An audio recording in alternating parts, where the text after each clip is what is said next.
Because she is a dear friend of mine, and we spent the past year, I think, getting to really know each other. I think somebody from my office was at a fundraising event, ended up at the same table. They hit it off. We had a meeting, and I realized immediately that unlike most marketing people who just seem to care about making things look pretty and they don't care about the return on your investment, this person is a business person who understands, especially talking to financial advisors, that everything we do is about return on investment. And so Sherry Sutton is an expert marketer. She's been a great coach to me as well. And she was able to double my followers and boost my engagement in a very, very short period of time. So she has some awesome tips and tricks for you guys. She was also a TEDx speaker here in the past year, nailed it. And I think you guys are not only going to be entertained by her, but you will learn some things that you can use in your business immediately that will help you grow. So Sherry, take it away. Hi everybody. Yeah, that was great. So fun trivia fact, there are two Madisons in Dallas. One's in Oak Cliff. So now I understand like why Oak Cliff is like a thing. Like I never really drove down there, and then I'm driving around and I'm like, where is this place? It's this little tiny boutique hotel. It's really cute. So if you ever need another Madison to go to, now you know. So thank you for the warm introduction. So my name's Sherry Sutton. I am your marketing mentor. I help people who are the face of their brands figure out how to market themselves in a way that's super strategic. It gives you the ROI, but also doesn't feel like dorky and spammy, because we all feel, right? Who wants to be spammy? Has anybody had one of those like gross interactions with someone where they're like, you know, it's like it's always a friend from high school, right? This happened to me. So this guy from high school calls me. This is years ago. And we run into him in the grocery store, and he's like, oh, so good to see you, let's exchange numbers. And we exchange numbers. He's like, come over to my house, let's have dinner, I want you to meet my wife. I'm like, oh, that's great, let's catch up. And we get there, and there's the Amway catalog. Oh, man. And I had never, it was my first, like, you know, nothing against Amway, I guess, probably okay. I don't know, is Amway still around? I believe so. Yes. They do very well. Probably. Here, let me show you. You're like, let me give you my business card. But like, we don't want to be those people. And now that we have social media, a lot of people think because social media feels like it's one step removed from everyone, that we can be kind of those icky, spammy people. So if you don't want to be one of those people, then a lot of times there's a struggle with how do I show up on, just in digital in general, but definitely on social media in a way that doesn't feel gross to me, isn't gonna like make everyone hate me and unfriend me and all of that. So what we're gonna do today is we're gonna go through kind of 5 tips for growing your business on social media. Which way do we go? Should it just be right? One way, a way, always. All right, we'll do that. Okay. Oh, it just takes a second. Mary did a great job introducing me, but I've been doing this for 30 years. The doctors have done a very nice job. Thank you. I'm a nerd. I love going back to school, so I've gone back. I have a mini MBA. It was like a one-year MBA. A full master's degree in communications. I went back to school and got digital certification from Yale, so I'm kind of nerdy. And I watch a lot of Marvel movies too with my 14-year-old, so maybe You fit in great nerdy. here. I know, now I'm like, oh boy, now I'm super nerdy. But I'm also a photographer, a best-selling author. Mary mentioned my TED Talk. And I also have 2 podcasts, which I'll talk about later, but is for me, one of the best ways to grow your business right now. Mary's doing a really good job of this, so we'll talk about that some more. Okay, so 5 tips for growing your business. These are the 5 that we're going to go through today. So the first one is getting clear on your audience. We'll talk about that some more. Choose the right platform. Create consistent content that builds trust and engagement. We're going to spend the majority of our time talking about this today. Engage, don't just post. Anybody here post and then like never do anything else? Come on. I know, exactly. Mary until I yell at her. And then the last thing is to fall in love with AI. Okay, so 61% of the world's population uses social media. There are a lot of people out there. That's 4.9 billion people. There is a huge opportunity to grow an audience and to sell your products on social media, but you gotta do it right. So you're not one of those spammy weirdos, right? And so the algorithm also. You get people who don't like you, and you get the algorithm that doesn't like you. We don't want either of those. Okay, so the first thing I want to talk about is getting really crystal clear on who your audience is. So I was in a networking meeting this morning, and this very sweet woman was like, well, but my products really can support anybody. I mean, they solve every problem that you could have. And so I just don't know how to find my clients because they're everywhere. I mean, I can work with anyone. And while that's true, like, it's impossible to market everything to everyone, right? It's impossible to market, in her case, a pill, right, that will help everyone with every problem. You just can't. You just can't stand out, right? And so you have to get super crystal clear on who your audience is, and it can't be everyone, or it can't be all women, right, or all men, or all people with with an income range of $150,000 to $500,000. You have to get very specific around what are the challenges that you solve and how do you solve them. We're going to talk about that more in a sec. But be very clear on who are they, right? The normal, like, boring demographics that all marketing people will tell you about, right? Age, where do they live, where do they hang out? Here's the most important thing, is you want to know, what do they know they need right now that you can provide? Because what happens a lot of times is that people will say, well, they know, we know we need to save for retirement, but like, we just like to kick that can down the road, right? Mm-hmm.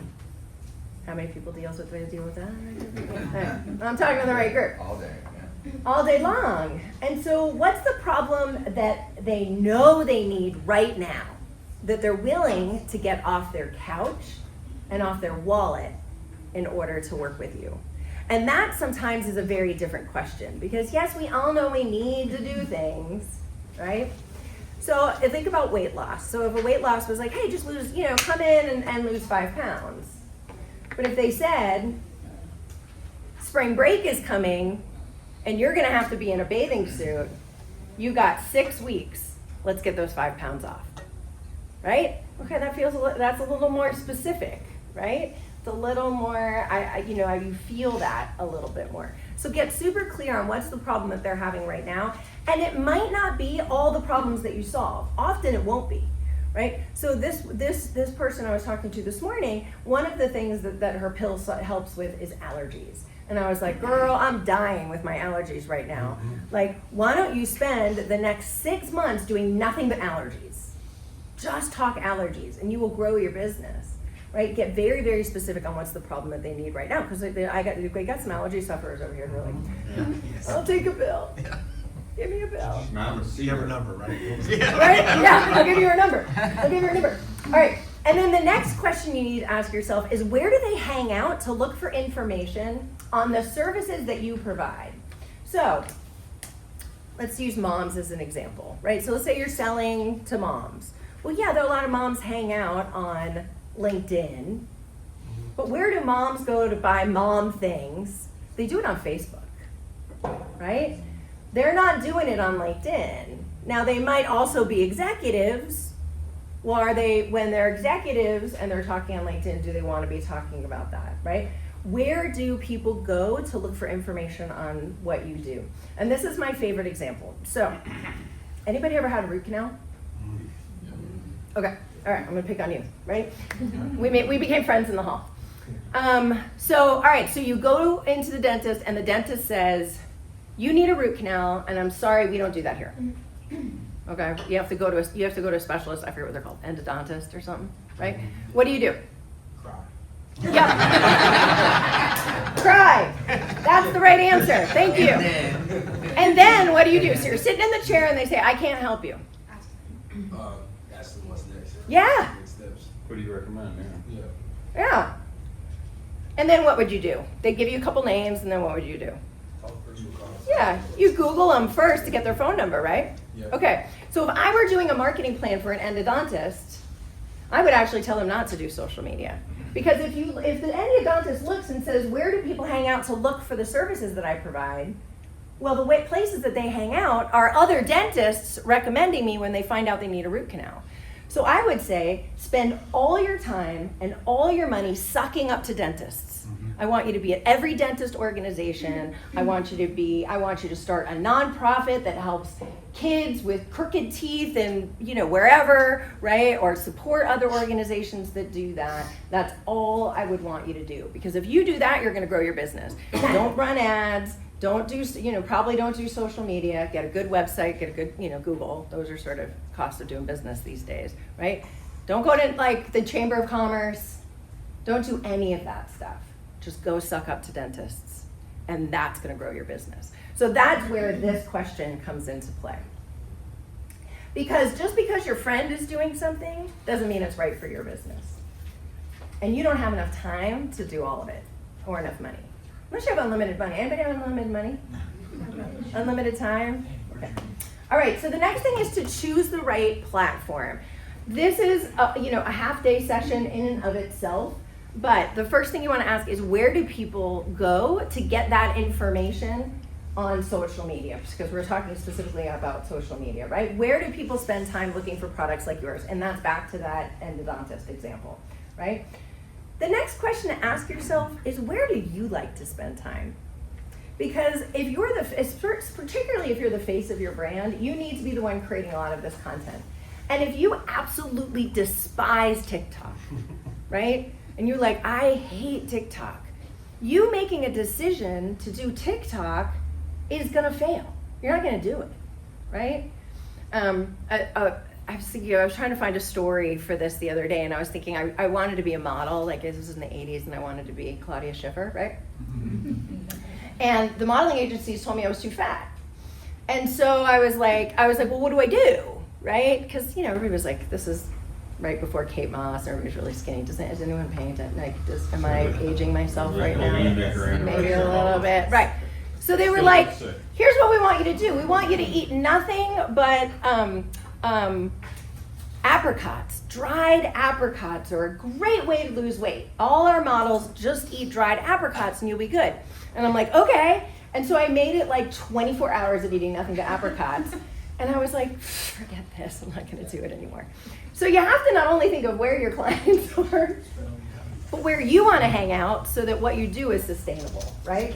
And then you wanna focus only on one or two platforms. I had a client the other day and she's doing a side hustle. Thank you. She's doing a side hustle and she's like, yeah, but I should be here and I should be here and I should be here. I'm like, great, so you're gonna you're quitting your day job to do that? No, I'm like, you gotta pick one. You gotta pick the best one. It sucks, but you gotta, there's lots of ways to get from Oak Cliff to here, but the best one's the Dallas North Tollway, right? Heard that one this morning. All right, so if you guys are interested, I have a podcast called Your Marketing Mentor. There's no lead magnet on this or anything. This is an episode that I did about which social media platform is right for you. And it goes into all of the data behind who hangs out on which platform. And it gives recommendations on which platforms are best for you. And so if you go there, it'll give you a sense. I even say this in the episode, I was shocked by the data on how different it was from 3 years ago and who hangs out where. And it actually has changed the way that I'm doing my business this year. So I would recommend that. Okay, create consistent content that builds trust and engagement. How many people are even doing social media? Okay. How many people know they need to be doing social media and don't do it? Right. I got one person who admitted to it. She's like this. Yeah. I love it. Okay. How many people feel like they're as consistent as they should be in order to have it actually go somewhere? Yeah, it's like working out, right? It's one of those things, right? If you go every day, you're really good. It's hard to stay consistent. It's just like working out. Depends on the week, right? Some weeks I feel like I'm doing great. Most weeks I don't. Right. And so consistency is the name of the game. So we're going to talk about a couple ways to stay consistent. And I'm going to pick on Mary through this entire presentation because we worked on all of her social media together. So, all right, people buy for people is the first thing I'm going to say. How many people are either Gen X or boomers? Most of us, I think, looking around, right? The boomers are like, I'm not going to admit I'm a boomer. You're going to make fun of me. So, especially people who are Gen X or boomers, we were taught that work is over here and personal life is over here and there's a giant wall in between and you don't go over that line, right? My work persona is my work persona, my personal persona is my personal persona. And it doesn't work when you are the face of your brand. It doesn't work in business. It doesn't work in modern business, right? When you find people, my generation, the Gen Xers are kind of in between, but certainly millennials, who are the ones, you guys are probably selling to because they're the ones that have the longest runway, right? If you're a financial planner, and certainly Gen Z, they want to know who you are as a person, right? People buy from people. So you have to show who you are as a person, not just, behind the suit. Maybe you're wearing a suit the whole time, right?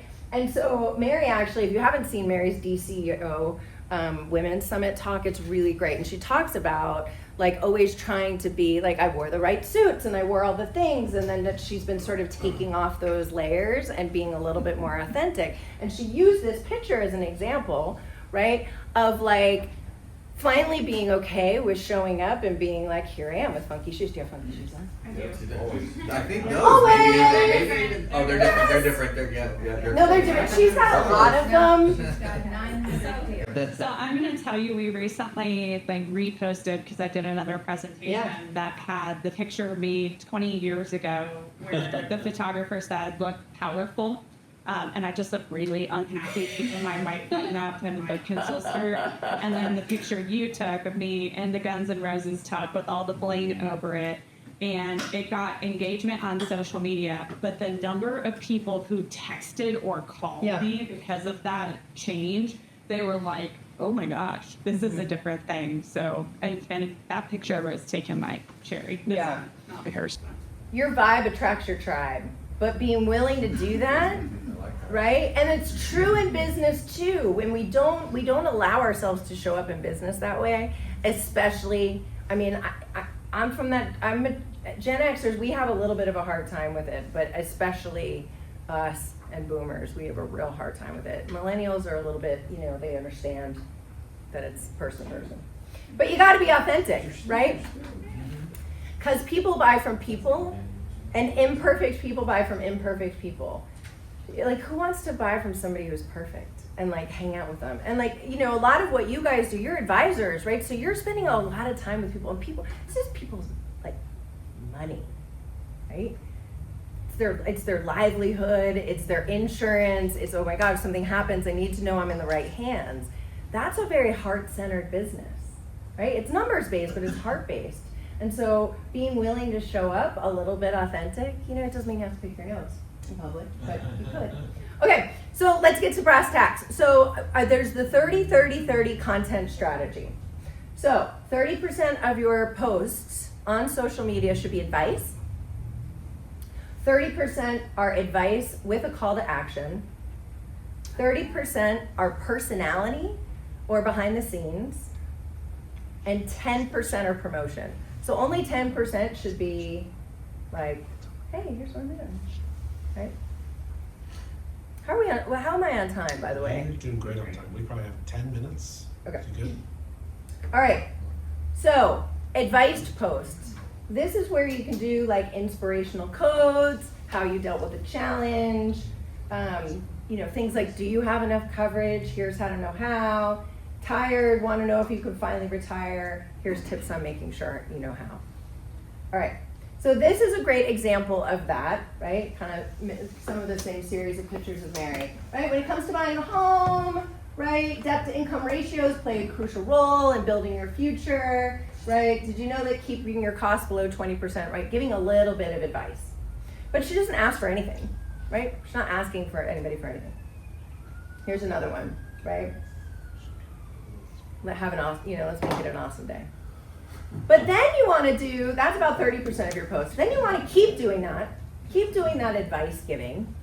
But then the next 30%, you have a call to action in it, right? So you can say, DM me, whatever it might be, right? DM me, download this tool, that type of thing. And here's an example of that, right? So here's in one of our episodes, we talked about this. If you're ready to rethink retirement strategy and want to explore how to create lasting, reliable income, contact me today. Let's talk about how to take control, right? So now you're asking, so this is how you end up not being one of those spammy weirdos. The way to not be a spammy weirdo is to offer support, guidance, share, and be a resource for people. Don't just say, hey, call me and we can talk. Call me and we can talk. I have a whole other presentation about making it easy to do business with you, and if you require them to make a phone call, they're never gonna do it, right? And so you want to softly, right, market things. Sure. One thing I wanted to point out, this is like the worst screenshot of Mary, I couldn't find a better one. Get a better one. It's very real. So this is what the post looks like. It actually goes to her podcast and clips of her podcast. You have 20 minutes and we got 5-10 minutes of questions, so we've got tons of time. Excellent, good. Okay, I was like, otherwise no. No, you're fine. All right. So that's it. So now you're giving advice about 60% of the time, and about half that amount of time you are, asking, hey, download my thing, DM me with questions, let's set up a consult, right? Whatever that might be. So now let's talk about personality posts. I used to call this personal posts, but it gave people some hives, right? Anybody get like weirded out when we're like, share personal stuff on social media? You're like, because we all have that weird friend from high school or college or, who like shares their ingrown toenail pictures. Like we don't need to see that, right? So I've changed this to like personality, right? Show who you are, show your personality. And so there's a couple different ways to do this. So, and I'll show you, these are from my feed over the last couple of days. So this is my grandbaby had his first softball game or baseball game this weekend. So that's us at the baseball game. I wear little red glasses. Did anybody see the SNL skit with the little red glasses? Oh my God, I can't tell you how many people texted it to me like the day after. Is that SNL? Yeah, it's on SNL. I thought that was you. No. Oh my God, they do this whole skit about women over 50 wearing little red glasses because they want to be hip and cool, and I'm like. So I mean, I had so many people comment on. So all I did was I put it on my Facebook. I just said, I feel seen. What are you gonna like? It's funny, right? Yeah. But it's not personal. I mean, it is, but it's not like icky personal, right?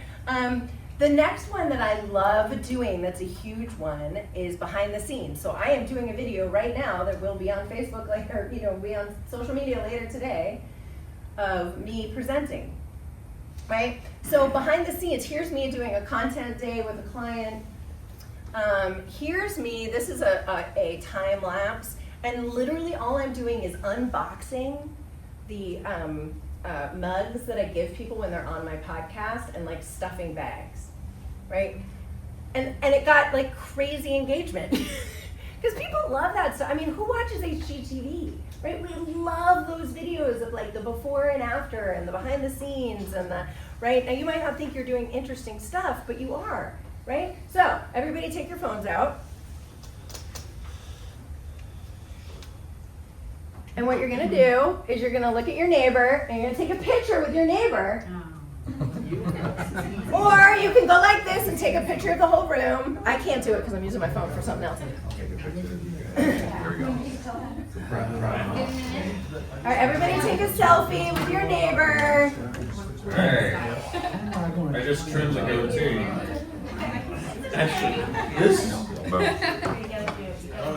Nice.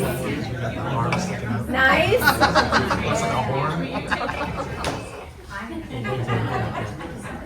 All right, and here's the thing, people. Don't get all weirded out about being perfect and looking fabulous. We all have bad days. Let's do another shot. Let's do another one. You're not smiling enough, Eric. I need more teeth.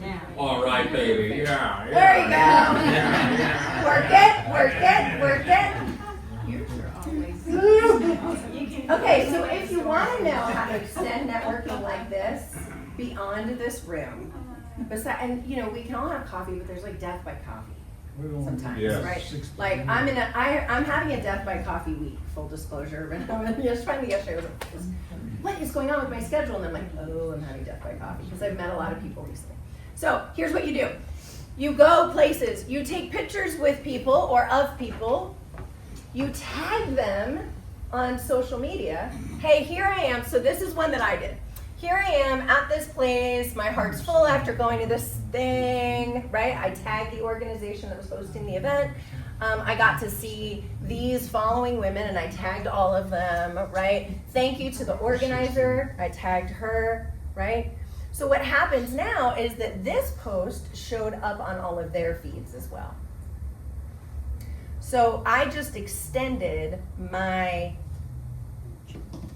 reach, thank you, by doing that, right? And now they, who may also have struggled with creating content, because all these speakers, were too busy to create content that day. They're all grateful to you because you remembered to take the picture at the networking event and you posted it. And they're going to be so happy and they're going to love you. They're going to be like, we have to have coffee, talk about how we can collaborate, right? So here is a day that I was networking with somebody in my podcasting studio, and she did that.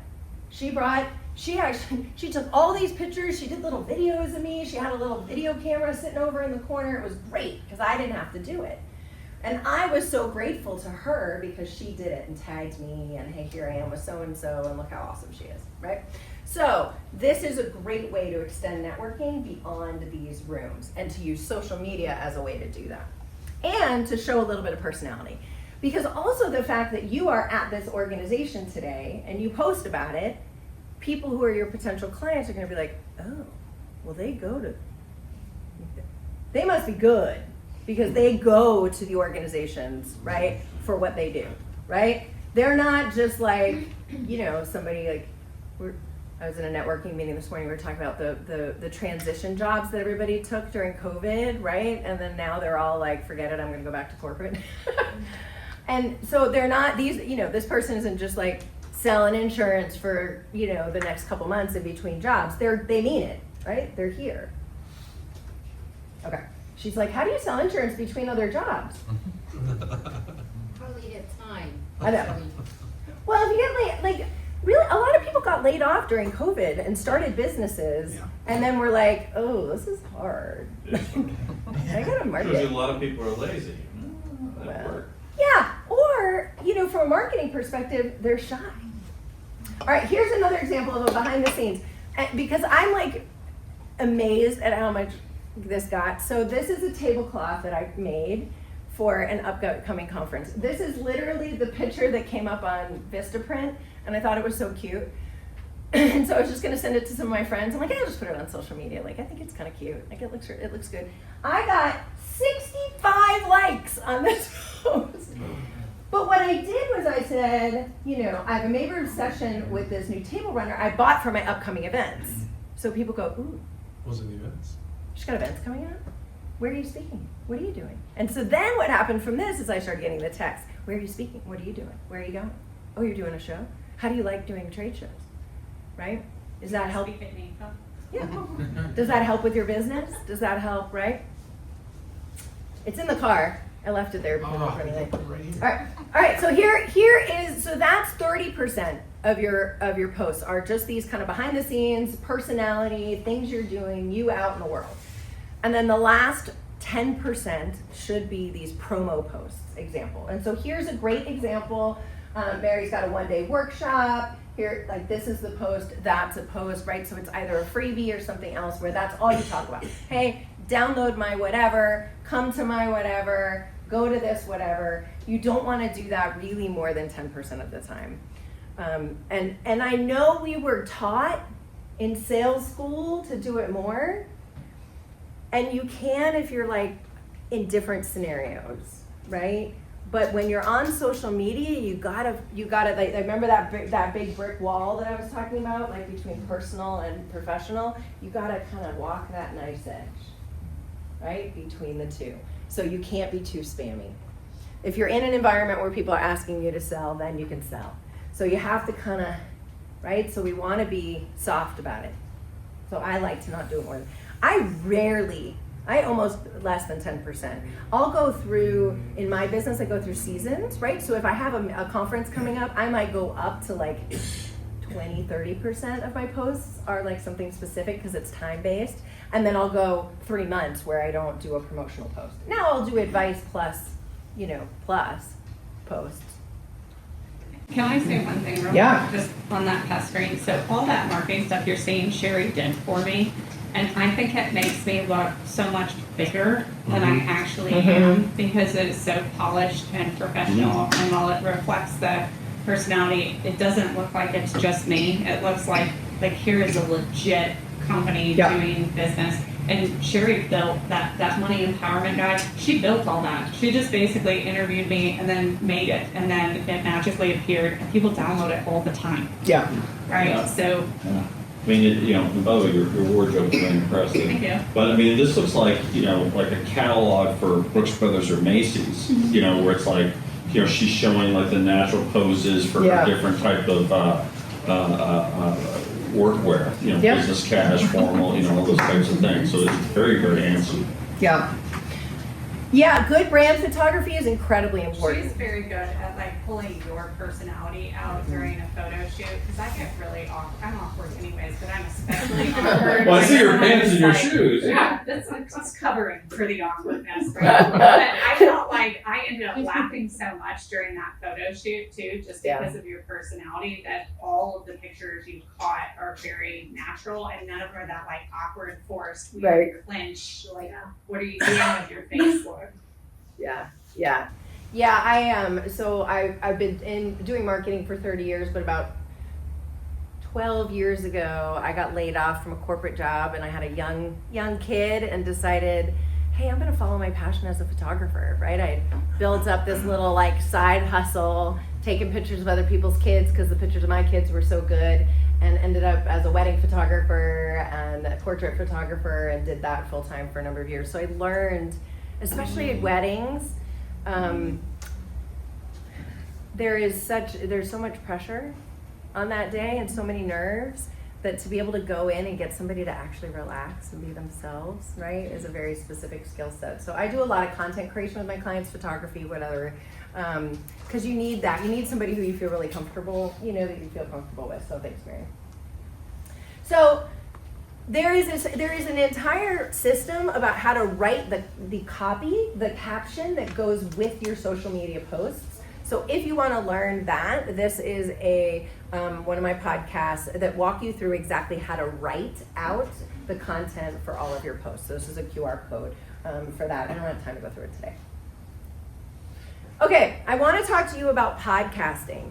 I am a huge fan of using podcasting as a singular source to create content that you can then use in lots of different places, including social media. So this was sort of the foundation of a lot of what we've done with Mary over the last year, because she's a little busy. And so the idea of hey, let's sit around and make reels all day, it's not gonna happen. But she's got this podcast, and we're like, great, send us the podcast, we'll chop it up into reels, right? And so all you need to do is do the podcast twice a month, right? And then we can take it, or you can take it and use it for all these different places.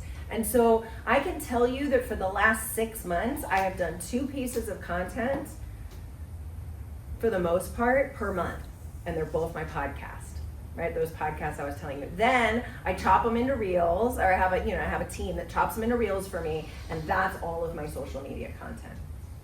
It's a great way to do it. If you want to know more about how to start a podcast and all of that stuff, that's maybe a separate conversation. But I want to put that bug in your ear.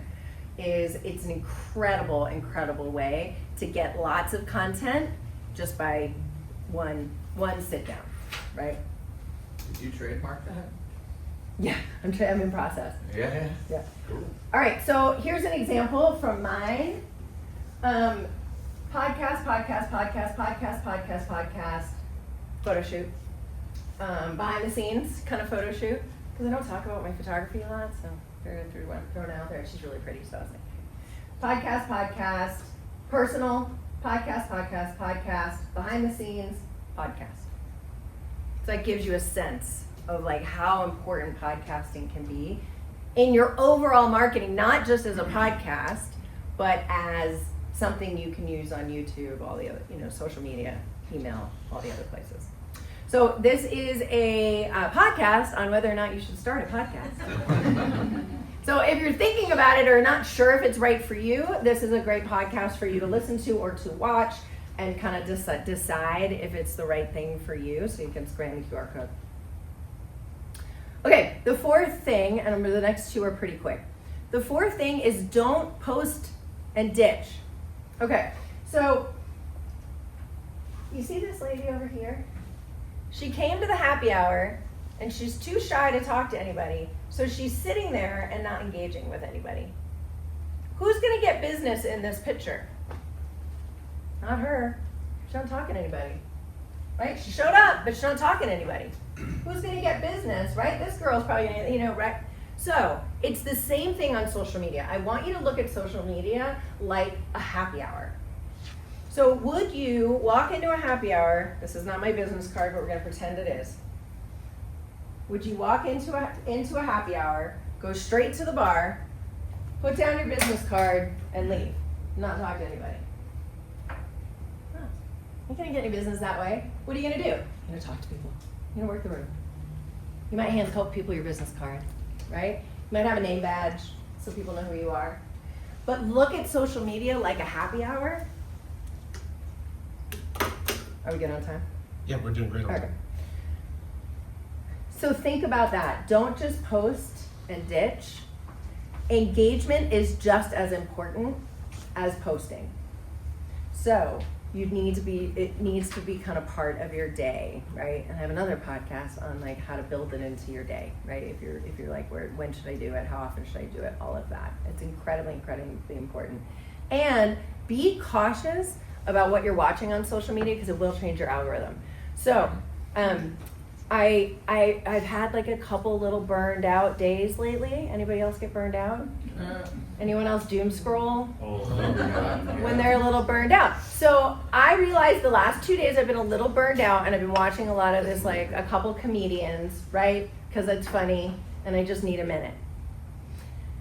But I'm doing it on Facebook. And all of a sudden I'm not getting any notifications from anyone I know. They're not getting my notifications. My engagement tanked even though I'm promoting as much, posting as much. And I'm getting a lot more ads. And I was like, ooh, I screwed up my algorithm in a matter of 48 hours. So if you want to doom scroll, pick a platform. Make a fake account. Just make sure your wife doesn't find out about it because, Hey, you know what I mean. I know. Or do it on a platform that you don't do a lot, that you don't do a lot of business on, right? So I'll probably start doom scrolling like on TikTok or on an account that I don't use very much. It was a fascinating little, so then I had to go back through and like, who are the key people I talk to? Let me go back and like all the things on their page and comment on what they're doing and get my algorithm back because I lost all my people. Yeah. Okay, so the next thing is fall in love with AI. But use it sparingly. So AI is anybody using AI in their business yet? Yeah. It's great for ideation. It's great to help you think of ideas, but it's only as good as what you put into it, right? And so you have to be very, very careful. A lot of people are using it for marketing, but it answers the question you give it, but what about the questions that you don't know, right? So I do believe you should fall in love with AI. I use it like when I do my podcasts, like I'm gonna take the transcript from this today, I'm gonna put it into AI, and I'm gonna say, write me an email that summarizes what I did and drives them to watch this video on YouTube, right? And then write me 5 social posts based on that. But I've trained it in my voice So I can say it in my kind of a voice. It knows my 4-part method for how I like to write posts. I'll still go through and change it, right? So it's a great tool. You just have to be cautious about how you're using it, because you will start sounding like everybody else, and everybody else is going to start using it. So we have to make sure we're still personalizing. Yeah. I wanted to say thank you because I do the promotional emails. I'm the NAIFA employee. And with the information that you sent, and you just told me that it was AI generated, you gave me the subject lines for the emails that I was going to send out. Yeah. So that I didn't have to think of it, because you know better than I do the message you're trying to get across. Yeah. So, And fold it. thank you. That Yeah. really helped. Usually I have to try and mine information or pull keywords out, and you made it easy for me. And I used AI to help me come up with what I was going to talk about here, right? I said, hey, I'm talking to this group. We're going to talk about social media, based on the other things that I've done, because it's got a ton of content of things that I've done before. What do you think the 5 points are that I should hit on? Now, I didn't use all of them, And right? it came up with fall in love with itself. No, yeah. It did not. It but said, it should have. it said, It by the should way, have. That bring me would've up. So this QR code will send you to another one of my podcasts that talks about how to use AI in your business. Full disclosure, it was 3 months ago. Things have changed in 3 months, right? I will update it, but it's still pretty good. The only thing it's not good at is pictures. Now, there's a new version of ChatGPT that just came out. Pictures are getting better. It's not there yet. I said to it, I wanted a picture of me hugging like a robot, right? This whole fall in love with AI, right? That was the goal. And I spent about an hour on it, because then I got fascinated with how bad it was. And so this is about as close as I got. Wow. So, don't use it for images yet. Get a brand photographer. But AI likes red glasses too. No, I had to keep training. I kept saying like red hair, bangs, red glasses, right? Like that's essential if you're gonna do me, right? But it kept doing, yeah, it was just, so then they had it on him, and then he had red hair, and So like the a AI does Batman not thing? know what a robot is. it didn't. So that's just how it sees it. Yeah. Okay, so here's a little recap of all of the things that we talked about. So the next question you're gonna have is, oh my God, this sounds like too much. Should I outsource my social media? And the answer is sometimes. The answer is yes. Yeah. But I have to say, so here's the thing, with Mary outsources her social media, right? She's got somebody on her team now and worked with me for a long time. But she still had to do a lot of work. She still has to be in front of the camera, right? It wouldn't have worked if she wasn't doing the podcast. It wouldn't work if she wasn't willing to do the brand shoots. It wouldn't work if she wasn't willing to do the other videos that we said, Mary, you have to do these videos. So it's not a hand it over and be done with it, right? It's a little bit like hiring a trainer. You still have to kind of do the squats, right? So it ends up being a partnership. Maybe not totally, that's probably not, but you get the idea. It's a partnership. And you can hand off things. I outsource my social media, but my face is on all of it because I'm creating the content. But this is this is a training that teaches you, or a podcast that teaches you whether or not you should. And shameless self-promotion. I've just started a separate podcast for people who struggle to create content for social media, and are like, Sherry, I would sound really smart if I could just sit with you and you could just interview me. And then could you then just chop it into reels for me? And so that's exactly what I do, because I've had so many people ask me for that. So I created a state-of-the-art studio down in Plano, and I interview you, and then you get a month's worth of content from the interview. And so it's really great for people who see all this stuff on social and they're like, this is too much. Can you just give me a reprieve? I just need a month's worth of content. You can be on the show, and we'll do that together. And then if you ever want to work with me one-on-one, here's my digits. Keep that up for a second. Yeah, keep that up for a second. This is a little bit about my one-on-one program. So I work primarily with people one-on-one. I do a few done for you, only for super cool people like Mary. I had to beg a lot, y'all. She did. She did. No, I'm just kidding. I mostly work with people to teach them how to do a lot of these things, and then often they'll keep me on and be like, "Hey, can I hang out with you for a couple hours a month and we'll make content together?" And I'm like, "Yeah." But let's get clear on where you should be. Should you be doing social media? Right? What's the right strategy for you? Because I don't want anybody to run down rabbit holes that they don't need to go down. And here's a little freebie for you. No stress marketing plan. It's kind of a really easy 3-step process for kind of thinking through your marketing strategy. I know we're probably at the end of our time. You're doing perfectly fine with that. Are we good? Actually. Yeah, Okay. we're doing great with time. All right, let's do questions. We carved out about 5 to 10 minutes for questions. So we'll start. Does anyone have any questions for Sherry? We've got one in the back. Go ahead. Question. So I had a personal Facebook page. Okay. And then I created the business Facebook page. Mm. Right? So how do you manage both? Or is it time to just get rid of the personal and just focus on the business? It's time to get rid of the business page and focus on the personal page. Okay. Yeah. So, how does Facebook make money? You guys are money people. Advertisements. Ads. So the more time you spend on Facebook, the more money they make. They don't want you to promote your business on Facebook because you might leave Facebook to go check out somebody else's stuff, right? To go check out their website. So anytime you're posting on social media and you've got a link to your website, it ain't ever gonna get seen. Because Facebook wants you to stay on Facebook. They will encourage, and this is true of all social media platforms, they encourage content that keeps people on the platform. That's why you want most of your content to be advice, not advice where you're sending people off. Because it keeps people on on social media, which makes them like you more, which makes them want to show you more. So business pages on social media generally don't do well.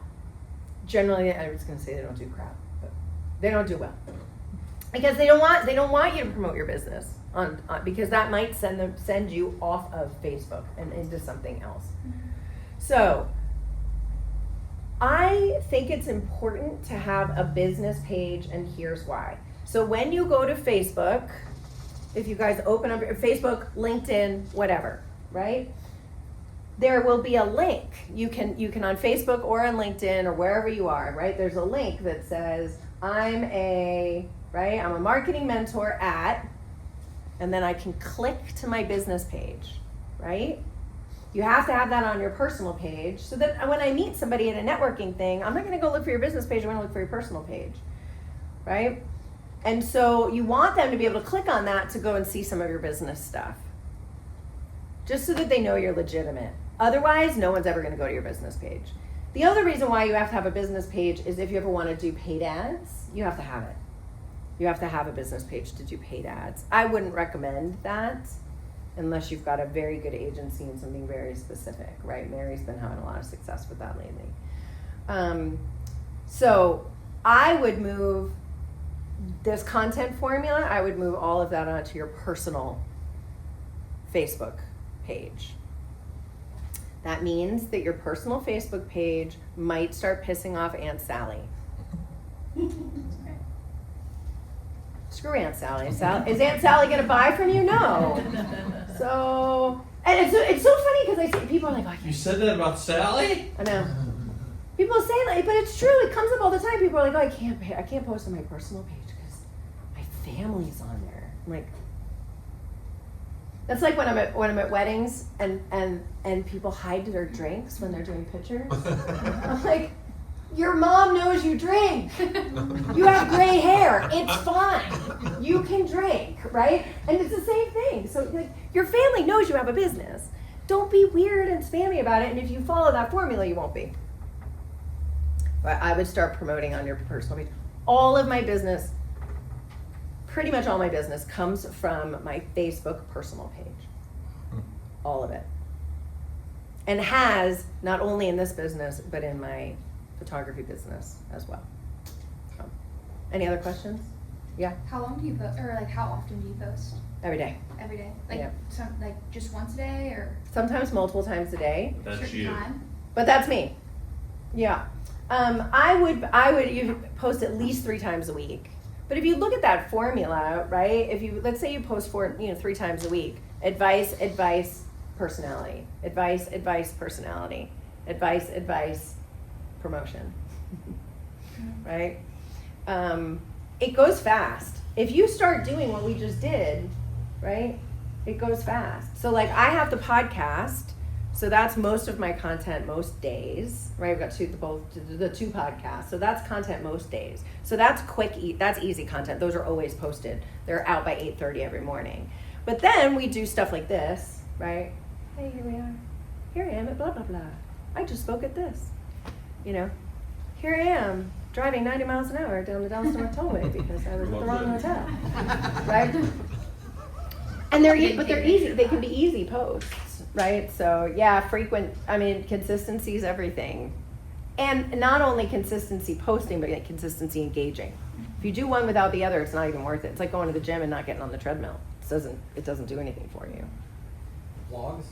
Any experience with that? Yeah, blogs are a search engine optimization strategy, which falls into kind of a different category. One of the possible things you could do for marketing. They are great if your clients are the types who are Googling for information, which a lot of them are. YouTube is owned by Google, and they love showing videos. And I actually met with one of the Google executives. I worked at another, like a large company that spent a lot of money with Google. And so we got access to one of their high-level people right when they bought YouTube. We were like, tell us about the YouTube thing. And they're like, It's like 20 years ago. well, not that long, yeah. But when they were like paying attention to it, they were like, everything's going to Google. Everything's going to YouTube. Everything's going to video. Video. Clips, shorts, all of it. And if you watch, if anybody has any kids who are Gen Z, it's all videos. They don't even, like, there's no post, right? Yeah, even millennials. So it's got to be video. So my point in that is a good blogging strategy is a good video strategy. I would do a podcast. This is what I do. And this is what a lot of my clients do and I help them do, is create a podcast, use that SEO optimize the description in YouTube. You can put it on your website too, which I also do. Put on your website that same content that's all SEO optimized with the link to YouTube, and they link back and forth. And now for SEO, that makes a big difference. And now you've also got the podcast that you can then make into reels, write and have emails for your base, right? Now. So chopping up the podcast is effectively like creating a vlog, not a blog, right? It is. Yeah. Yep. Okay. Yep. So we're more just steering away from, Yeah, text only. Yeah. Nobody reads text. So here's the weird, like the hard part is blogs have to be a certain length, right? But no one reads that long anymore. So then everybody started writing blogs that were just a bunch of keywords repeated over and over and over again. We've all seen those, like, right? If you're like, so then everybody said, screw it, I'm not going to read blogs anymore because they're not saying anything. Everybody's just writing them for SEO. So now it's a way to kind of do both. And frankly, what I do is I just take my transcript from the podcast, put it into ChatGPT, say, make me a blog on this with all of these keywords. How do you take the transcript from the? You hire Sherry to do it. Yeah. There's a couple How different. does Sherry do it for Sherry? Yeah. So if you're doing a podcast, you can do Riverside. If you do it in Riverside, they will create a transcript Oh, for there you. are programs. You just There's like programs. basically dump your video Yeah. into the program and it'll pull out. Yeah. Okay. This is going to be my next podcast. Frankly, I'm too busy to record my next podcast, and my team's getting really mad at me. And so I'm like, is it okay if I just What's that like, I know. Sherry? I used to yell at Mary I'm like, is it okay if I just record myself at this event and then you can use that for the podcast? And they're like, yes. Do we have any other questions for Sherry? Go ahead. Well, I was just Yeah. going to say one thing. So if you use Zoom to do client meetings at all, you can record the video on Zoom, and if you plug in Otter, the AI program, it will automatically do your transcript for you. Yeah. So, you know, even if you don't have a lot of time, if you have the right programs, it will just do it. Does Otter compress it? Like if you wanted to pull out like key. Yeah, You they, could, Riverside yeah. is better because you can mark stuff while you're recording it and then go back to it. And I feel like the AI and that will help you find where the I've clips been are. hearing You can store it for compliance reasons and stuff. Yeah. yeah, there's Otter.ai and there's, I actually stopped using Otter, I use Fathom. It's fathom.video. I like the algorithm's a little bit better for it. Like, I actually don't take any notes in any of my client meetings anymore. I only use that, and so I can look at the full transcript if I'm like, oh, I know we mentioned whatever and it's not in the notes, right? The recap that it does. Right. I like Fathom a lot, so you could So do you that get both too. and- Yeah, I'm still paying for Otter, but actually this morning I went through all my, you guys will be very proud of me. I went through all my finances this morning. What am I spending? How can I, you know? They're all like, oh, we do that all the time. Karen. I'm a creative. So now that you've been to Oak Cliff, when are you opening your studio here? But where? She is When are you the opening your Plano. studio in Oh, I Oak have Plano. a studio in Plano. In I Plano. know, when are you opening another one in Oak Cliff? I know. Oh yeah, I know. I should open one in Oak Cliff. It's really cute down there. I mean, it's an alternate universe from what it was like 5 to 10 years ago. Yeah. It's an alternate universe from Frisco, that's for sure. Definitely, that's still true today, yeah. Any other questions for Sherry? Well, Sherry, let's first give her